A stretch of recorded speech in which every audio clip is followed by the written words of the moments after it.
Hello guys, இன்றைக்கி நம்ம restaurant ஸ்டைலில் வெஜ் ஃப்ரைட் ரைஸ் எப்படி வீட்லேயே சிம்பிளாக ஈஸியாக டேஸ்ட்டாக பண்ணலான்னு சொல்லி பார்க்கலாம் வாங்க. அதுக்கு ஒரு பேனில் 4 டேபிள் ஸ்பூன் அளவுக்கு குக்கிங் ஆயில் ஆட் பண்ணிக்கோங்க. இப்போ எண்ணெய் சூடானதும் இதில் ஒரு பெரிய சைஸ் வெங்காயத்தை நீள் வாக்கில் கட் பண்ணி ஆட் பண்ணிக்கோங்க. ஒரு பச்சை மிளகாயை குட்டி குட்டியாக கட் பண்ணிக்கோங்க.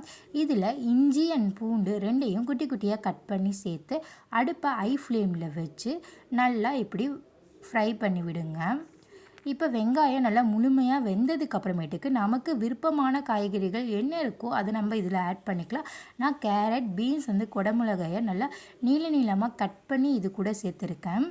நீங்கள் பச்சை பட்டாணி ஆட் பண்ணிக்கலாம், இல்லை உருளைக்கிழங்கு, இல்லைனா நீங்கள் காலிஃப்ளவர், காளான் உங்கள்கிட்ட என்ன இருக்கோ அதை நீங்கள் ஆட் பண்ணி கூட இதே ப்ரொசீஜரை ஒன்று விடாமல் அப்படியே பண்ணிங்கன்னா சூப்பராக ரெஸ்டாரண்ட் ஸ்டைல்லையே நமக்கு கிடைக்கும்.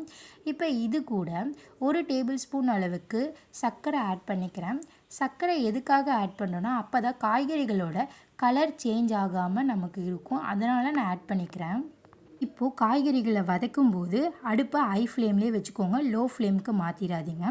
இப்போ காய்கறிகள் 2 நிமிஷம் நல்லா ஹை ஃப்ளேமில் வதக்கினதுக்கு அப்புறமேட்டுக்கு இது கூட நம்ம சாஸஸ் சேர்க்க போகிறோம். நம்ம வீட்டிலே வச்சுருப்போம் இல்லையா, டொமேட்டோ கெச்சப், இல்லை அந்த க்ரீன் சாஸ், சோயா சாஸ், இந்த மாதிரி சாஸஸ்லாம் நம்ம சேர்க்க போகிறோம். உங்களுக்கு சாஸஸ் சேர்க்க விருப்பம் இல்லை அப்படின்னா நீங்கள் மிளகாத்தூள் 1 டேபிள் ஸ்பூன் சேர்த்துக்கலாம், மல்லித்தூள் 1 டேபிள் ஸ்பூன் சேர்த்துட்டு நீங்கள் ஃப்ரைட் ரைஸ் பண்ணலாம்.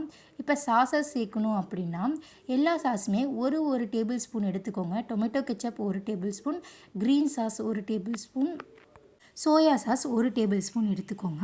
எடுத்துகிட்டு இப்போவும் அடுப்பை ஹை ஃப்ளேம்லேயே வச்சு நல்லா இது ஃப்ரை பண்ணி விடுங்க. காய்கறிகள் எல்லாத்துலேயும் சாஸ் போகிற மாதிரி நல்லா இந்த மாதிரி ஃப்ரை பண்ணி விடுங்க. சில பேருக்கு சாஸ் பண்ணி செஞ்சு சாப்பிட்டா பிடிக்கும், சில பேர்கிட்ட சாஸ் இல்லை நம்ம எப்படி பண்ணுறது அப்படின்னு சொல்லி யோசிப்பாங்க. சாஸ் இல்லைன்னா கவலையே பட வேணாம், நான் சொன்ன மாதிரி நீங்கள் மிளகாத்தூள், மல்லித்தூள் யூஸ் பண்ணி பண்ணுங்கள், அதே டேஸ்ட் உங்களுக்கு கிடைக்கும். இப்போது நம்ம சேர்த்துருக்க சாஸஸ் எல்லாமே நல்லா ஃப்ரை பண்ணதுக்கு அப்புறமேட்டுக்கு இதில் 1 டேபிள் ஸ்பூன் அளவுக்கு மிளகுத்தூள் ஆட் பண்ணிக்கோங்க. இப்போ கொஞ்சமாக காரத்திற்கேற்ப 1 டேபிள் ஸ்பூன் அளவுக்கு மிளகாய் தூளும் ஆட் பண்ணிக்கோங்க. உங்களுக்கு காரம் வேணும் அப்படின்னா இன்னும் கொஞ்சம் மிளகாய் தூளும் பெப்பரும் நீங்கள் கண்டிப்பாக ஆட் பண்ணிக்கலாம். இப்போ அவ்வளோதான். ஆல்ரெடி நான் பண்ணி வச்சுருக்கேன் ஒயிட் ரைஸ். இது பண்ணி 2 hours இருக்கும். நல்லா சூடெல்லாம் போய் நல்லா சாப்பாடு ஒன்றா வந்துருச்சு. இந்த சாப்பாடை இப்போது இந்த கடாயில் ஆட் பண்ணி மிக்ஸ் பண்ண போகிறோம். இப்போ சாப்பாடு போட்டுட்டு கீழேருந்து மேலாப்லேன்னு சொல்லிட்டு மெதுவாக கிளறி விடுங்க. ஃபுல்லாக கிளறிட்டிங்கன்னா சாப்பாடும் காய்கறிகளும் உடஞ்சி போகிறதுக்கு சான்சஸ் இருக்குது. அவ்வளோதான், சூப்பராக கிளறி விடுங்க. உங்களுக்கு உப்பு வேணும் அப்படின்னா இந்த ஸ்டேஜில் ஆட் பண்ணிவிட்டு கிளறுங்க. ரெஸ்டாரண்ட் ஸ்டைலில் உண்மையாலுமே வீட்லேயே சூப்பர் டேஸ்டியாக பண்ணிடலாம். கண்டிப்பாக நீங்கள் ட்ரை பண்ணி பார்த்துட்டு எப்படி இருந்துச்சுன்னு சொல்லிட்டு சொல்லுங்கள். நம்ம சேனல் பிடிச்சிருந்தா சப்ஸ்கிரைப் பண்ணிட்டு பெல் ஐக்கானையும் கிளிக் பண்ணிக்கோங்க. தேங்க்யூ.